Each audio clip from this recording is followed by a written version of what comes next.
दू है जो हमको याद रखना है, ठीक ना। और बहुत आसान चैप्टर है, इसमें केवल और केवल पटना के वैभव, पटना की सुंदरता, पटना के जो भी चीज़ें हैं पटना के बारे में ही इसमें केवल और केवल बताया गया है। इसी के बात को हम समझने का प्रयास करेंगे। चलिए शुरुआत करते हैं, पाठ का परिचय जान लेते हैं। सबसे पहले क्या होता है पाठ का परिचय, कहता है इसमें इस पाठ में बिहार राज्य राजधानी पटना के प्राचीन महत्व का निरूपण करने के साथ साथ ऐतिहासिक परंपरा से आधुनिक राजनीति के प्रसिद्ध स्थलों का भी निरूपण किया गया। यानी कहने का मतलब कि इसमें बिहार, पटना जो बिहार की राजधानी है पटना, इसके प्राचीन महत्व यानी पुराना जो महत्व है उसके महत्व के बारे में बताया गया है, ठीक ना। साथ ही साथ इतिहास में जो भी घटनाएं घटी है, ऐतिहासिक चीज़ों को, इतिहास के परंपरा के आधुनिक के बारे में बताया गया है। प्रसिद्ध स्थलों का भी निरूपण किया गया है। जो पटना एक प्रसिद्ध स्थल है, पुराने जो स्थल है, ऐतिहासिक जो स्थल है पटना के, उस सब स्थलों के बारे में बताया गया। जैसे कि तुमको पता होगा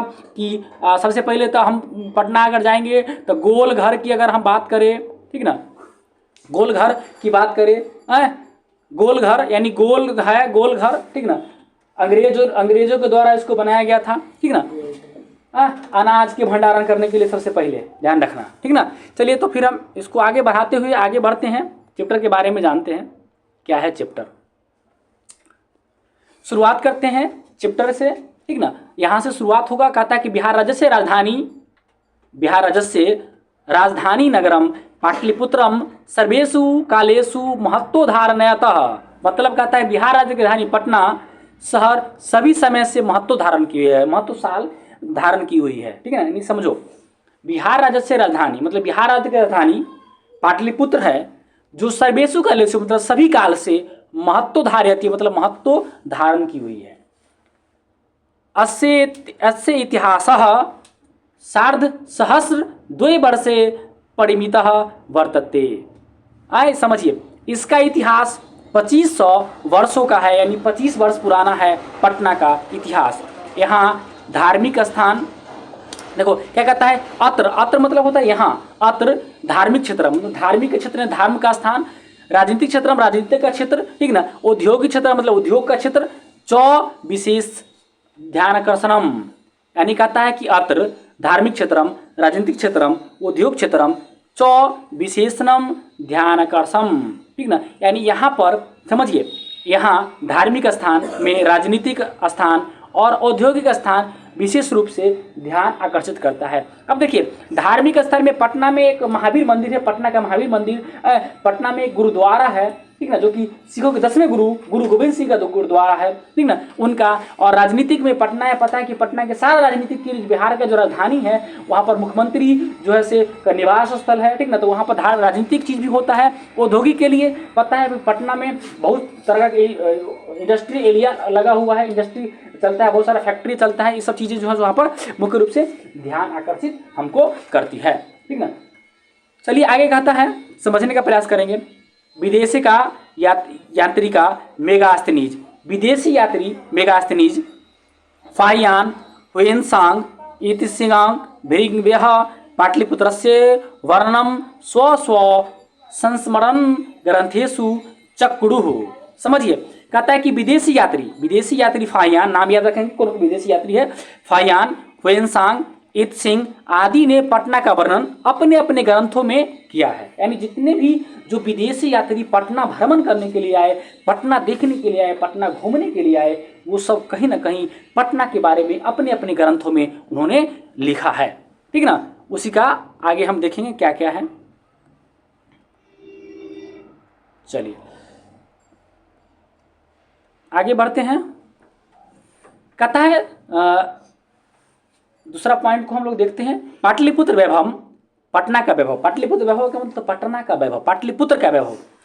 प्राचीनेषु भारतीयेषु नगरेश वर्णितम पाटलिपुत्र मंगु गंगम वस द्विचित्रम महानगरम विभुवः। समझिए क्या कहता है कि प्राचीन भारतीय नगरों में, ठीक ना, प्राचीन भारतीयेषु नगरे मतलब प्राचीन भारतीय नगरों में पटना, गंगा लिखा है ना, पटना पाटलिपुत्रम है ना लिखल, नु गंगम मतलब होता है गंगा के किनारे, वस मतलब वही बसा हुआ है, ठीक ना। और विचित्रम मतलब विचित्र है, ठीक ना। और महानगरम महानगर है। यानी कहने का मतलब कि प्राचीन भारतीय नगरों में अग्रणी पटना गंगा के किनारे बसा एक विचित्र नगर है। पटना किस नदी के किनारे है? गंगा नदी के किनारे बसा हुआ है। पटना सबसे प्राचीन महानगर है जो कि गंगा नदी के किनारे बसा हुआ है। इस इनके आगे कहता है द्वि विषय दामोदर गुप्तो नाम कवि कूटनीताव्यम काव्यम कथ्यति। इसके विषय में दामोदर गुप्त नामक कवि ने कूटनीम ताख्य काव्य में कहा है, ठीक ना। यानी इस पटना नदी पटना के बारे में, इस पाटलिपुत्र के बारे में एक कवि, जिस कवि का नाम है दामोदर गुप्त, उन्होंने पटना के बारे में कुछ बात कहा है, ठीक ना। और कहा है किसमें? इस चीज को याद रखेंगे, कूटनीम ताख्य, ये इनका एक रचना है। इस रचना में उन्होंने इस चीज का जिक्र किया है, वर्णन किया है, बताया है। क्या कहा है समझिए, बहुत सुंदर बात बोले हैं। अस्ति महितम तिलकम सरस्वती कुलगिरहम महानागरम नामनम पाटलिपुत्रम परिभूत पुरंद स्तनानम। क्या कहते समझिए, पृथ्वी पर, इसको थोड़ा ऊपर करते हैं ताकि समझ में आपको बढ़िया से दिखे। देखिए क्या कहा गया, कहा गया कि अस्थि पृथ्वी पर पाटलिपुत्र नामक नगर शिक्षा और वैभव की दृष्टि से अति गौरवशाली इंद्रलोक के समान है, ठीक ना। यानी समझिए क्या कहे, समझिए। अस्थि महित तिलकम सरस्वती कुलगिरह महानगर मानव पाटलिपुत्र परिभूतम स्थानम। यानी समझिए ये यहाँ क्या कहेगा, समझिए। कहता है कि इसको थोड़ा अपना ढंग से हम थोड़ा बताते हैं, हमको थोड़ा याद है इसका। इसमें कहा गया है कि सरस्वती का जो निवास स्थली है, ठीक ना, सरस्वती का निवास स्थल, ठीक ना, पटना नाम के महानगर में है, जो कि स्वर्ग से सुंदर, धरती पर के सबसे सुंदर स्थान है। ये बात कौन बोले हैं? ये बात बोले हैं दामोदर गुप्त। दामोदर गुप्त में ये श्लोक का मतलब बताए हैं कि सरस्वती का कुलगिरी, समझिए, सरस्वती का घर, ठीक ना, पृथ्वी बोल सकते हैं सरस्वती का घर धरती पर के सबसे बड़ा है, ठीक ना। यानी इसको थोड़ा अपना हिसाब से समझ, इसे नहीं समझ में आएगा। कवि कहने का क्या प्रयास कर रहे हैं? कवि कह रहे हैं कि स्वर्ग से भी सुंदर स्थान है पटना। पटना नगर जो है सरस्वती का कुलगिरी है, ठीक ना, जो कि धरती पर का सबसे क्या है, सुंदर स्थान है, ठीक ना। और सबसे महान स्थान है, वो है कौन? पटना, ठीक ना। ये उन्होंने अपने निबंध बोल सकते हैं, उन्होंने अपने काव्य में, ठीक ना, जो कि कुटीतव काव्य है, उनमें उन्होंने बताने का प्रयास किया है, ठीक ना।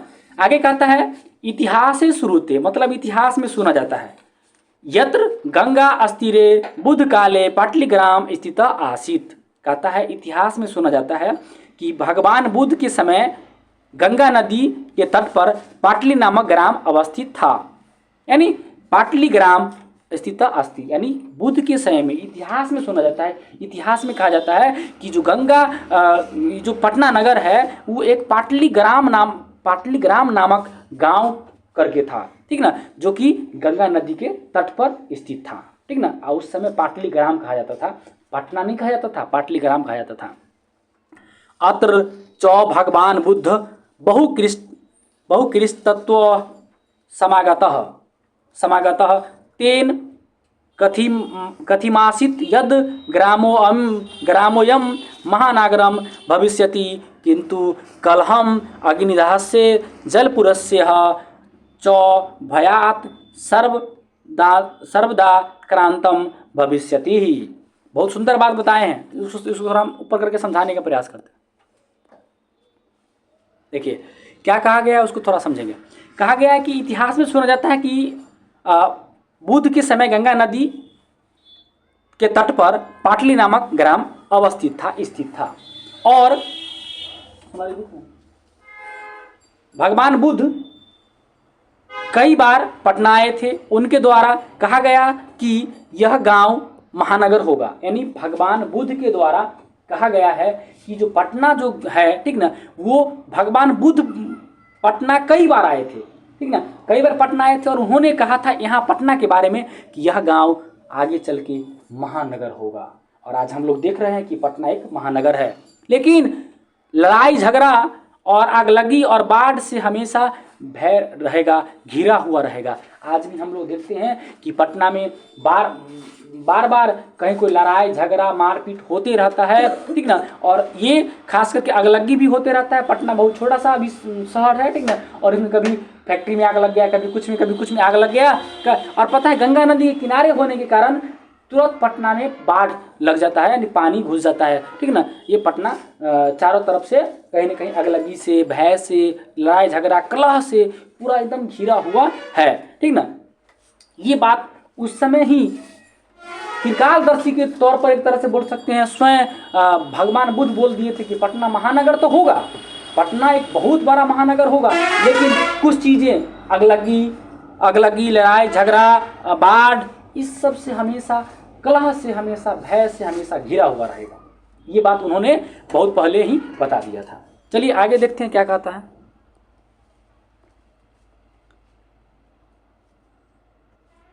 देखिए क्या कहता है, उसको थोड़ा हम समझने का प्रयास करेंगे। कहता है कालांतरेषु, कालांतर से मतलब कालो काल से, कालांतेषु पाटलिग्राम एवं पाटलिपुत्र कथी कहता है, पाटलिपुत्र मिति कथति। कालांतर से मतलब पुराने समय से ही पटना जो है एक पाटलिपुत्र कहलाता था। चंद्रगुप्त मौर्य काले अस्य नगरस्य शोभा रक्षा व्यवस्था च अति उत्कृष्ट सीदति। मतलब चंद्रगुप्त मौर्य के काल के समय में, यानी चंद्रगुप्त मौर्य के काल के समय में अस्य नगर से मतलब इस नगर के, मतलब पटना नगर की शोभा, यानी शोभा मतलब देखने में जो कैसा लगता था, रक्षा व्यवस्था मतलब सुरक्षा, रक्षा व्यवस्था होता है ना कि किस तरह से पटना की रक्षा चारों ओर से हो सकी, ठीक ना। ये अति उत्कृष्ट मतलब बहुत ही अच्छा था। यानी कहने का मतलब चंद्रगुप्त मौर्य के समय में इस नगर की जो रक्षा व्यवस्था थी, शोभा थी, देखने में बहुत ही ज़्यादा उत्कृष्ट थी, बहुत ही ज़्यादा सुंदर थी, बहुत ही ज़्यादा अच्छा था, ठीक ना। मेगास्थनीज स्वयं स्मरणेशु निरूपति, और मेगास्थनीज ने स्वयं इसका निरूपण भी किया है, स्वयं बताने का ही प्रयास किया है मेगास्थनीज। अस्य नगरस्य वैभवम प्रियदर्शनी अशोकस्य समय सुतराम समृद्ध। अस्य नगरस्य मतलब इस नगर का, वैभव का मतलब वही सुंदरता, ठीक ना। प्रियदर्शिनी मतलब बहुत ज़्यादा प्रिय थी, बहुत ही अच्छा था, ठीक ना। अशोकस्य समय सुतराम समृद्धम, और अशोक के समय अशोक राजा जो थे, ठीक ना, जिसके नाम पर अभी पटना में जाएगा कभी तो अशोक राजपथ है, ठीक ना, एक रोड है, ठीक ना, अशोक स्तंभ है, ठीक ना। तो वो अशोक एक राजा थे, ठीक ना। उनके समय में पटना और भी ज़्यादा शक्तिशाली हुआ, और भी समृद्ध हुआ, और भी अच्छा हुआ, ठीक है, और भी डेवलप हुआ, ठीक ना।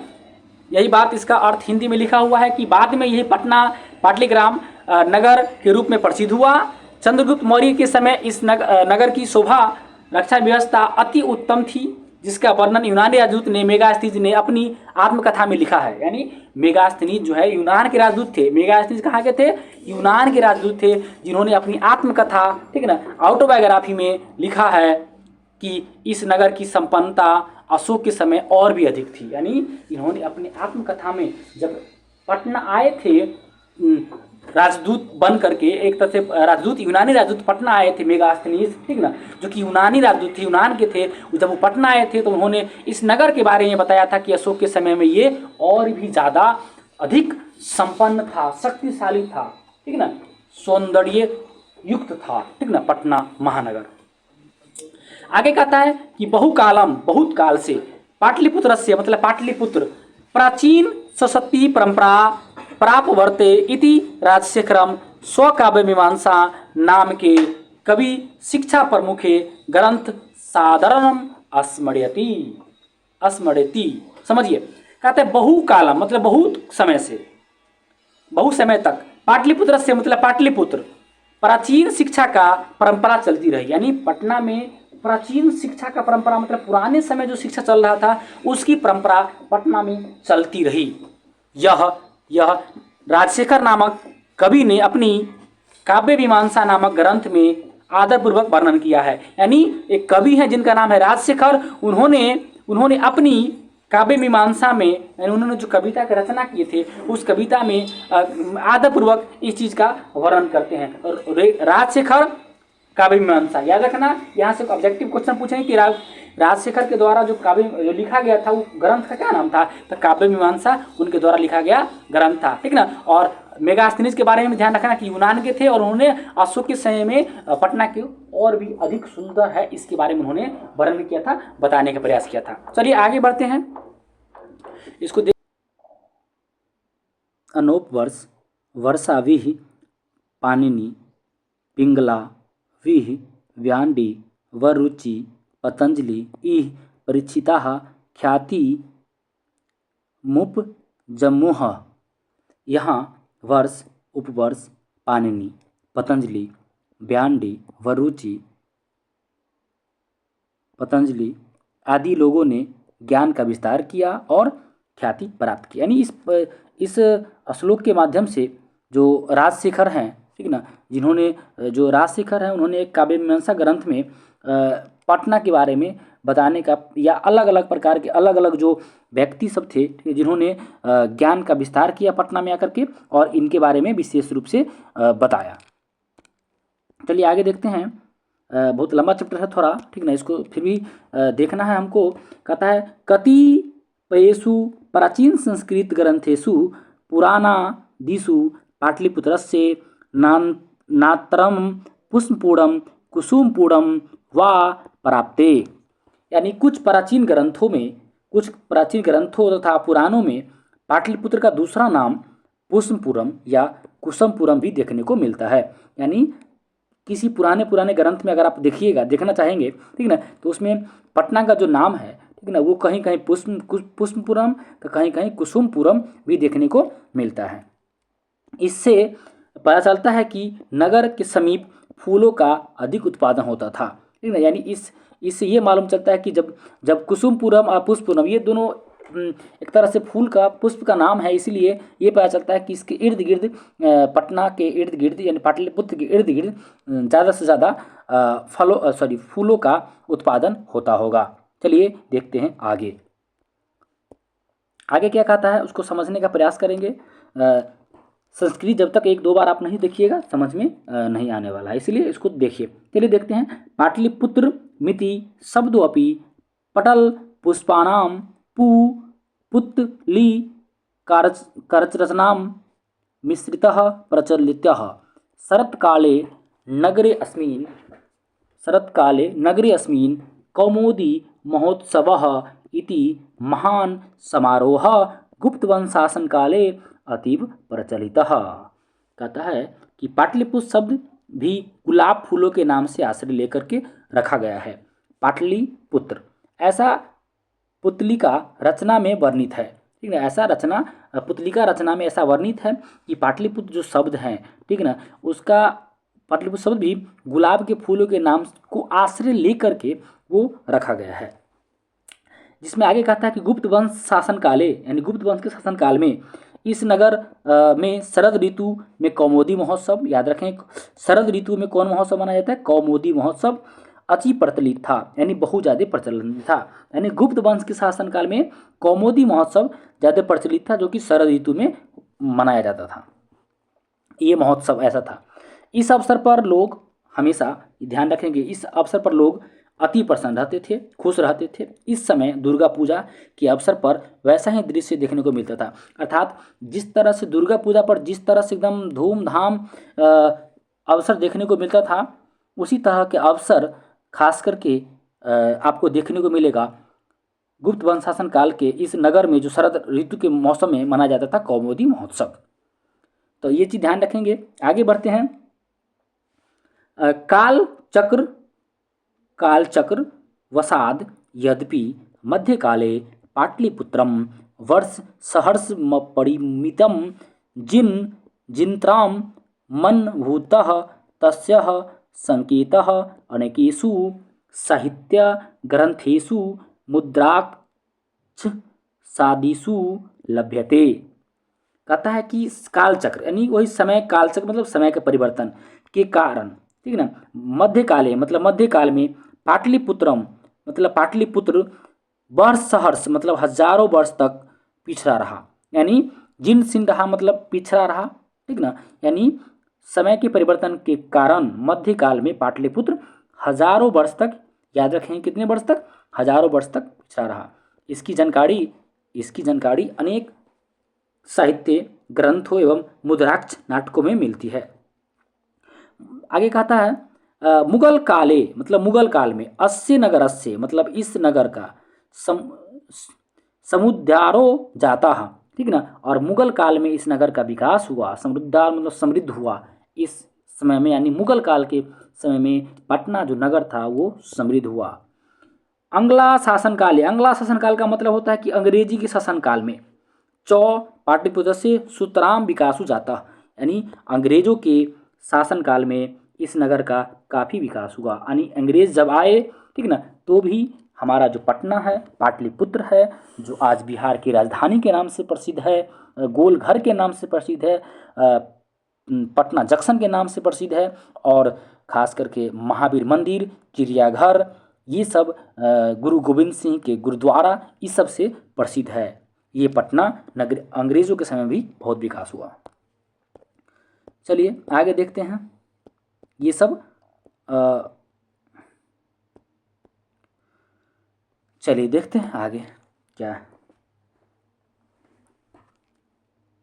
आगे है नगर मिदम मध्यकाले एव पटन्नेति नामन प्रसिद्धिमगात् अयं च शब्द पतन्मीति शब्दात् निर्गतः नगरस्य पालिका देवी पटन देवी ती यद्यपि पूज्यते।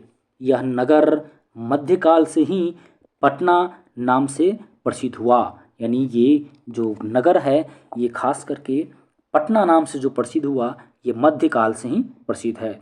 यह शब्द पतन शब्द से हुआ है, यानी जो पटना है ये इसकी उत्पत्ति ये पतन जो शब्द है इस पतन शब्द से हुई है। नगर का पालन और रक्षा करने वाली एक पटन देवी जो कि पटना में है, पटन देवी आज ही पूजा की जाती है। पटन देवी की पूजा आज भी की जाती है।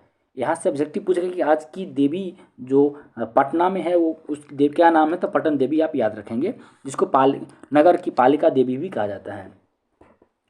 चलिए देखते हैं और आगे देखते हैं।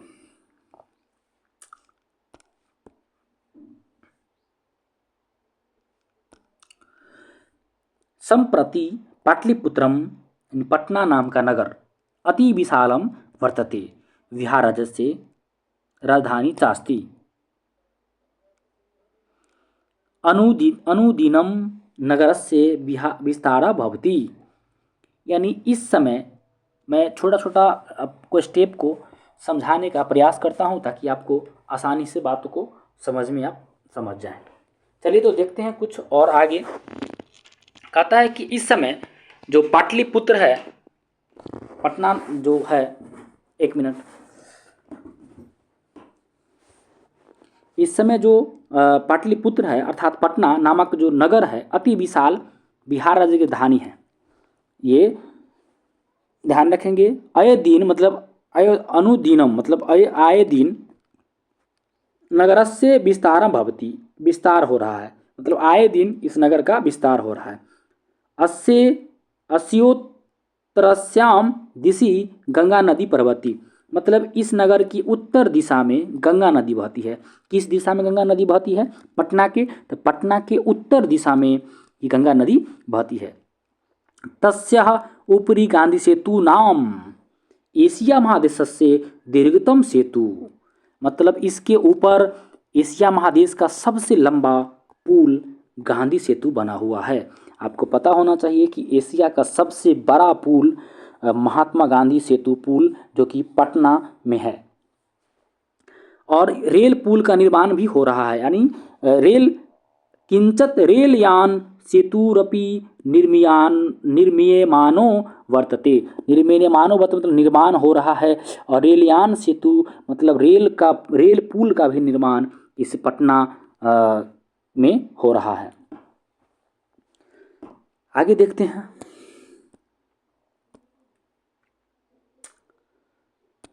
लॉन्ग चैप्टर है, मैंने आपको पहले ही बताया था। आपको इस चैप्टर को अच्छे से समझना है और अच्छे से समझ करके इसको पूरे क्वेश्चन को, इस क्वेश्चन में जितना मैंने आपको बात बताया है उसके पूरे ऑब्जेक्टिव आपको एक ही ऑब्जेक्टिव यहाँ से बनेंगे।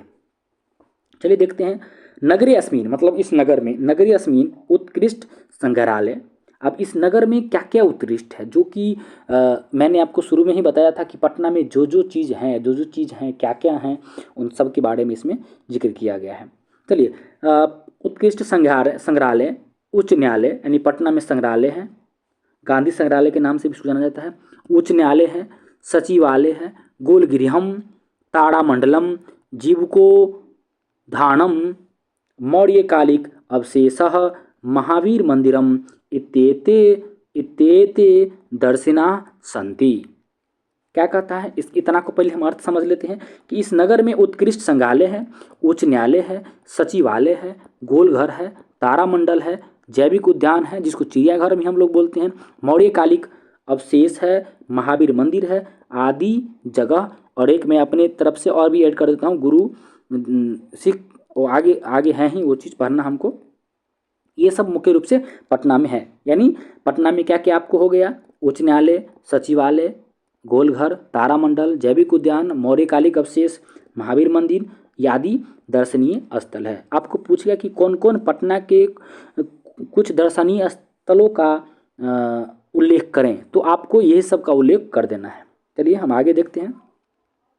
प्राचीन पटना नगरे सिख संप्रदायस्य पूजनीय स्थलम दशम गुरो गोविंद सिंह जन्मस्थानम गुरुद्वारेति नाम्न प्रसिद्धम वर्तते। देखिए, कहता है कि प्राचीन पटना नगर में सिख संप्रदाय के, किस संप्रदाय के, सिख संप्रदाय के पूजनीय स्थल गुरुद्वारा है। ठीक है ना, ध्यान रखेंगे कि सिख संप्रदाय के 10वें गुरु के गुरुद्वारा है, 10वें गुरु गुरु गोविंद सिंह का जन्म स्थान है। यानी सिख संप्रदाय के 10वें गुरु कौन थे, तो गुरु गोविंद सिंह का जन्म स्थान है। अत्र दिशास्यः तीर्थयानि दर्शनार्थ मयंती। यहाँ देश के विभिन्न क्षेत्रों के तीर्थयात्री दर्शन के लिए आते हैं। जो भी खास करके, ऐसे सभी धर्म के लोग पहुँचते हैं, लेकिन जो भी खास करके सिख संप्रदाय के लोग होते हैं वो जरूर यहाँ पर पहुँचते हैं पटना में दर्शन के लिए। ठीक ना, क्योंकि ये यहाँ पर गुरु गोविंद सिंह के जन्म स्थली है पटना, इसलिए भी पटना प्रसिद्ध है। चलिए आगे देखते हैं। जो भी आपको समस्या आएगा तो आप इसको कमेंट करके बताते चले। चलिए देखते हैं आगे।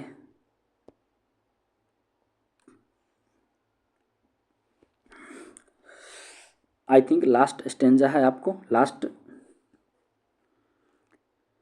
एवं पाटलिपुत्रम प्राचीन कालात् अधावती विभिन्नेषु क्षेत्रेषु वैभवं धारयति। सर्वच संकलिति रूपेण संग्रहालयः दर्शनीयमिति पर्यटन मानचित्रे नरमिदं महत्वं पूर्णम। देखिए, कहता है एवं, यानी इस प्रकार पाटलिपुत्र प्राचीन काल से आज तक, ठीक ना, विभिन्न क्षेत्रों में वैभव धारण की हुई है। विभिन्न क्षेत्रेषु वैभव धारयन्ति मतलब विभिन्न क्षेत्रों में वैभव धारण की हुई है। सर्वच यानी और संकल रूपेण यानी मतलब संग्रहालय के समान दर्शनीय है। पर्यटन की दृष्टि से, पर्यटन मानचित्रे मतलब पर्यटन की दृष्टि से यह नगर नरमिदम महत्वपूर्ण, अति महत्वपूर्ण है। यानी पर्यटन दृष्टि से भी ये नगर महत्वपूर्ण है। यानी कहने का मतलब पटना जो एक महानगर है, ठीक ना, जो कि स्वर्ग से भी सुंदर एक स्थान है, जहाँ पर सिख संप्रदाय के 10वें गुरु, याद रखेंगे, सिख संप्रदाय के 10वें गुरु गुरु गोविंद सिंह का जन्मस्थली है। ठीक ना, यहाँ पर अनेक जैसे कि संग्रहालय है, उच्च न्यायालय है, सचिवालय है, गोलघर, तारामंडल, जैविक उद्यान, मौलिक अवशेष, महावीर मंदिर, ये सब मुख्य रूप से दर्शनीय हैं, जहाँ पर आप आकर के पटना का दर्शन कर सकते हैं, देख सकते हैं, पटना के बारे में जान सकते हैं, जो कि गंगा नदी के किनारे है। तो चलिए इस वीडियो में इतना ही। आशा उम्मीद करते हैं अगर आपको इस वीडियो समझ में आया होगा तो आप ज़रूर लाइक, शेयर एंड सब्सक्राइब करें, ताकि और जितने भी दोस्त हैं आपको सब पर ये सेंड कर दें, भेज दें, ताकि वो भी समझ पाएँ। धन्यवाद।